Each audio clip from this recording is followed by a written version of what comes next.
اس process یہ اس پہ میں بات کرنا چاہوں گی کیونکہ اسپیکر اسد قیصر کے حوالے سے بڑے سوالات اٹھ رہے ہیں کہ وہ کیا کرنے لگے ہیں اور آگے ان کا کیا اپنا طریقہ کار ہوتا ہے. ایک ایڈ کرنا چاہ رہے ہیں بابر ڈوگر, کچھ ایڈ کر دیں آپ, پھر میں لقائی صاحب سے بات کرتی ہوں. جی بابر.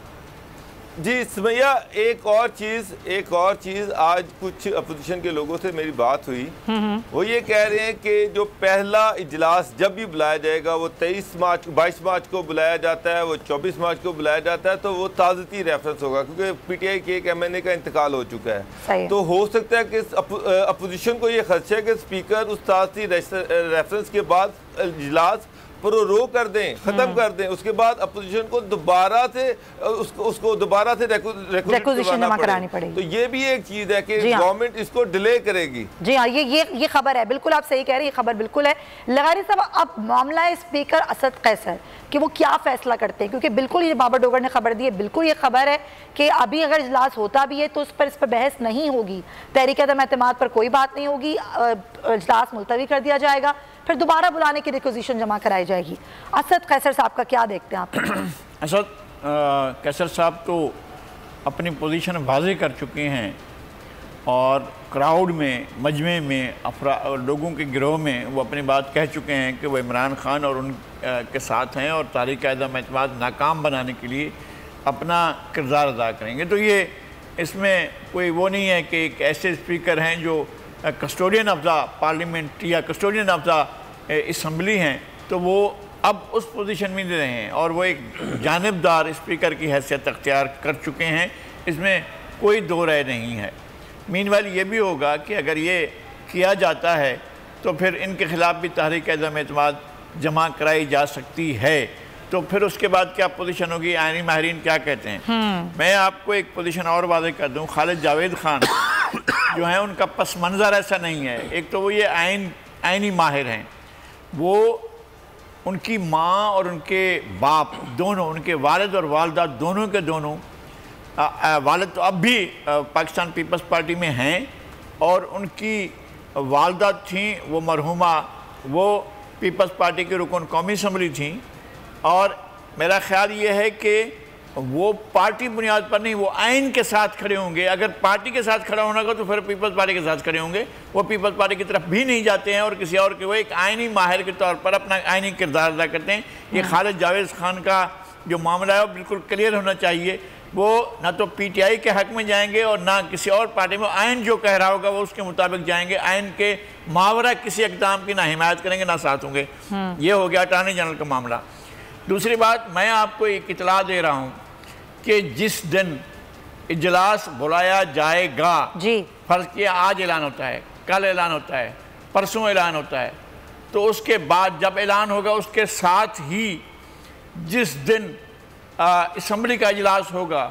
اسی دن اسلام آباد شہر میں ڈی چوک یا پورے شہر میں جو ہے وہ ڈپٹی کمشنر کی طرف سے دفعہ 144 کے نفاذ کیا جا سکتا ہے اور لوگوں کی نقل و حرکت روکنے کے لیے فورسز کو ہدایت دی جا سکتی ہیں. یہ میری انفارمیشن ہے. ٹھیک ہے, اور دیکھیں کہ آگے چل کر کیا ہوتا ہے. لغاری صاحب, یہ آج کا ماحول ہے نا, ایک ماحول تھا 23 اکتوبر 1989 کا, جب اس وقت کی وزیر اعظم بے نظیر بھٹو کے خلاف تحریک عدم اعتماد جمع کرائی گئی تھی. اس وقت کی اتحادی ایم کیو ایم نے اپنا یعنی کہ اتحادی ہونے کا ساتھ چھوڑ دیا تھا. انہوں نے کہا تھا کراچی معاہدے پر عمل نہیں ہوا, اس لیے حکومت کے مزید اتحادی نہیں رہ سکتے, اور اس وقت بھی انہوں نے اپوزیشن کا ساتھ دینے کا اعلان کیا تھا. اور 23 اکتوبر سے لے کے ناظرین پہلی نومبر تک کس کو معلوم تھا کہ حالات کس رخ پر جائیں گے, اور اس وقت کی وزیر اعظم کے خلاف جو تحریک عدم اعتماد جمع ہوئی, آپ مجھ سے زیادہ بہتر جانتے ہیں, آپ ظاہر اس وقت کے سارے حالات ذرا ہمارے ناظرین کو بتائیے. کیا اس وقت بھی ایسا ہی ماحول تھا؟ کیا اس وقت بھی بولیاں لگ رہی تھی؟ کیا اس وقت بھی یہ کہا جا رہا تھا کہ لوگوں کو خریدا جا رہا ہے, لوگ بک رہے ہیں, جیسی باتیں آج کی جا رہی ہیں؟ کیا وہ ماحول جو اس وقت تھا, کیا وہ ماحول آج بھی آپ کو محسوس ہو رہا ہے؟ میں انتہائی معذرت کے ساتھ یہ کہوں گا کہ وہ اس ماحول میں اور آج کے ماحول میں فرق ہے. ٹھیک ہے, وہ ماحول اس وقت تھا جب آئی ایس آئی کے ڈی جی اعلانیہ یہ کہہ چکے تھے, ان سے پہلے جو سابق ڈی جی تھے وہ اعلانیہ یہ کہہ چکے تھے کہ ہم نے پیپلز پارٹی کا راستہ روکنے کے لیے سب کچھ کیا اور ہم نے آئی جی آئی بنائی اور ہم یہ سب کچھ اقتدار میں آئے, اور حمید گل آن ریکارڈ ہے. اب میں اس میں کیا بات کروں, اسٹیبلشمنٹ جانبدار تھی جو اس وقت طاقت کے مراکز تھے وہ جانبدار تھے اور وہ ان کے خلاف تھے، اس کے باوجود وہ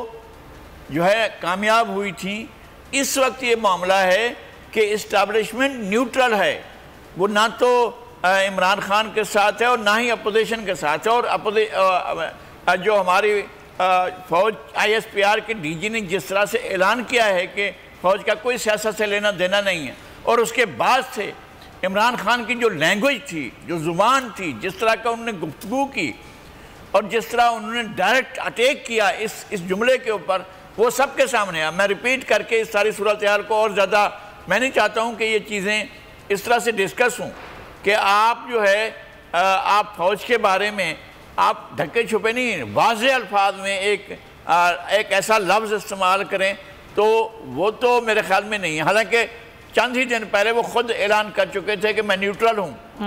امریکہ اور روس کے تنازع میں ہم نیوٹرل ہیں، اور اپنے کئی دفعہ اور بھی نیوٹرل ہونے کا اور ریاست کے اداروں کے نیوٹرل ہونے کے کئی دعوے وہ خود بھی کر چکے ہیں، لیکن اب انہوں نے نیوٹرل کو گالی دینا شروع کی ہے۔ تو اگر اب بھی میں یہ سمجھتا ہوں کہ یہ بیساکھیوں پر کھڑے ہوئے تھے، 3 بیساکھیاں تھیں ان کے ایک طرف اور دوسری ایک بیساکھی تھی ادھر، یہ اتحادی ان کی بیساکھی تھے اور ایک طرف کی بیساکھی اسٹیبلشمنٹ تھی، اور اسٹیبلشمنٹ نے ان کا ساتھ دیا۔ انہوں نے جلسہ عام میں کہا اور انہوں نے لوگوں کے سامنے کہا، میڈیا کے سامنے کہا، ہم نے سنا، اپنے کانوں سے سنا کہ فوج ہمارے منشور پر عمل کرے گی۔ تو اس وقت یہ اس طرح کا اسٹیٹمنٹ نہیں آیا تھا کہ جناب فوج کسی کے منشور کی پابند نہیں ہوتی ہے، وہ ایک آزاد ادارے کے طور پر کام کرتی ہے، اس طرح کی وضاحت نہیں آئی تھی۔ اب فوج اپنی پوزیشن، اسٹیبلشمنٹ اپنی پوزیشن واضح کر چکی ہے۔ اس کے بعد میرا خیال نہیں ہے کہ کوئی جا کر ان کی خاطر لوگوں کو پکڑ کر جو ہے دوسرے کیمپ میں لے جائے گا، ایسا نہیں ہو سکتا۔ نہیں ہو سکتا۔ جی مرتضیٰ، آپ کا کیا موقف ہے اس پہ؟ جی بالکل، لغاری صاحب کی بات بالکل درست ہے کہ جب تک ان کو ہر طرح کی سہولت اور ان کو بیساکھی دستیاب تھی تو اس وقت تک یہ اپنے نعرے مار رہے تھے کہ میں یہ ہوں، میں وہ ہوں، میں کی گردان ہی تھی، اور آج کل بھی وہی گردان چل رہی ہے۔ لیکن اس طرح کی نیوٹرلٹی جو ہے وہ اس سے پہلے بہت کم دیکھنے میں آئی ہے، اور ابھی تک وہ سیاسی جماعتیں، میں تو بالکل صاف ستھری بات ہے کہ MQM اور اس کے ساتھ پاکستان مسلم لیگ کاف اور کچھ اور چھوٹے چھوٹے 1-2 سیٹوں کی جماعتیں،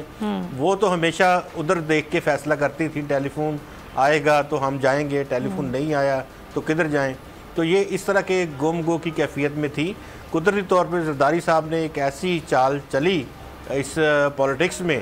کہ چودھری برادران جو تھے وہ گھر سے نکل پڑے اور وہ اسلام آباد ان کو آنا پڑا، نہیں تو سب لوگ ان کے دربار عالیہ پہ حاضری دے رہے تھے، اس میں تمام سیاسی جماعتیں بھی شامل ہیں، شریف برادران بھی شامل ہیں، زرداری صاحب بھی گئے، سب کچھ ہوا۔ لیکن ایک جو کھانا تھا